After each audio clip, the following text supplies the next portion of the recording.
When you understand the power of a 5-second decision, and you understand that you always have a choice to go from autopilot to decision maker, everything in your life will change. You will be a different negotiator. You will be different in sales. You will be unstoppable in the gym because you will realize the amount of garbage that you put in the way of your hopes, of your dreams, of your potential, of your confidence, of your courage. Everything comes down to the decisions that you make. We all know what to do. None of us know how to make ourselves do it. I wanted to change my life. And I think most people that are miserable or that are really like dying to be great and dying to have more, we want to change. We want to live a better life. We want to create more for our families. We want to be happier. The desire is there. Again, it's about how do you go from knowledge to action. So the first thing in this story that's important is realizing that the answer was in me. And my mind was telling me, pay attention. The next morning, the alarm goes off, and I pretended NASA was there. It's the stupidest story. I literally went 5, 4, 3, 2, 1. I counted out loud, and then I stood up.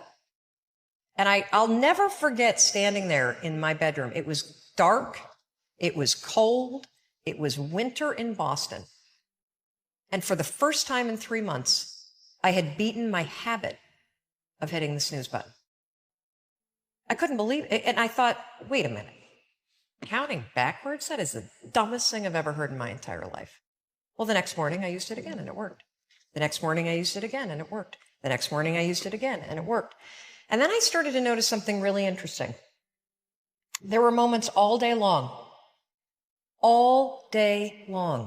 just like that 5-second moment in bed, where I knew, knowledge, what I should do. And if I didn't move within 5 seconds, my brain would step in and talk me out of it. Every human being has a 5-second window. It might even be shorter for you. You have about a 5-second window in which you can move from idea to action before your brain kicks into full gear and sabotages any change in behavior. Because remember, your brain is wired to stop you from doing things that are uncomfortable or uncertain or scary. It's your job to learn how to move from those ideas that could change everything into acting on it in the smallest moment. The thing that's so cool about this, and I should tell you the science behind it, because I'm going to be honest with you, it is stupid.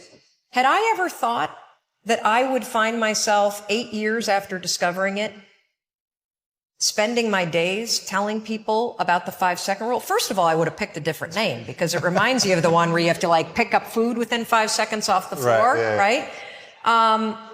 It was my secret weapon. This was something I did. I never intended to tell anybody because I went from getting up on time and waking up on time to shaking up my entire life. So I started researching it. Why does something so stupid work? Why? Why does something so silly create such powerful and profound change? Well, here's why. The rule is a form of metacognition.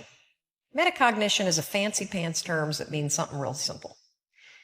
You can outsmart your own brain in furtherance of goals. There are tricks that you can use that actually outsmart the tricks your brain plays on you in furtherance of a higher purpose. We all know this. You can restrain yourself if you're in a situation that calls for it. You can jump into a raging river to save your dog or your kid. You can direct yourself in ways if it's important to you. And so the rule, what it does is it does something really remarkable. When you count backwards, 5, 4, 3, 2, 1, what you're actually doing is you're interrupting what researchers call habit loops that get encoded as closed loop patterns in your basal ganglia. That's the part of the brain where your feelings, where your emotions, every habit that you have, which is nothing more than behavior that you repeat that you don't even think about. When you go 5, 4, 3, 2, 1, it interrupts what's going on here that's spinning without you thinking, and it moves and awakens your prefrontal cortex. So when you hit 1, your habit has been interrupted. So you've interrupted self-doubt. You've interrupted maybe snapping at your kids. You've interrupted the desire to grab for a drink. You've interrupted procrastination. You've also, by counting backwards, done an action.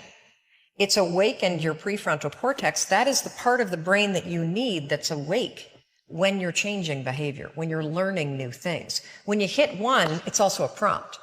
So in the language of research, you'll hear people talk about starting rituals. That is something that's proven to help you learn a new habit. The 5-second rule, when you repeat it, becomes a starting ritual that triggers you to act with confidence, that triggers you that this is a moment for courage, that triggers you to shift gears. And because you've also done the manual work of awakening the part of the brain that you need to change, you've set yourself up for success. It doesn't work if you count up, because you can keep going. And also counting up doesn't require focus. If you count backwards, 5, 4, 3, 2, 1, it again awakens the prefrontal cortex and it prompts you to move. When you start to use it and then you read about it, you'll see that it's being used all over the place. They use it in the armed services in order to align troops and get them to start an exercise. They use it in elementary schools, 5, 4, 3, 2, 1, at big assemblies to get a huge room full of kids to stop talking. Simple and interesting example, yeah. Because it requires you to focus. It's not a habit. It will become a habit that prompts you to have confidence and courage. But in the beginning, it interrupts patterns of behavior that you do on autopilot. It helps you assert control, and it teaches you how to become the kind of person that moves from thinking about something to actually doing it.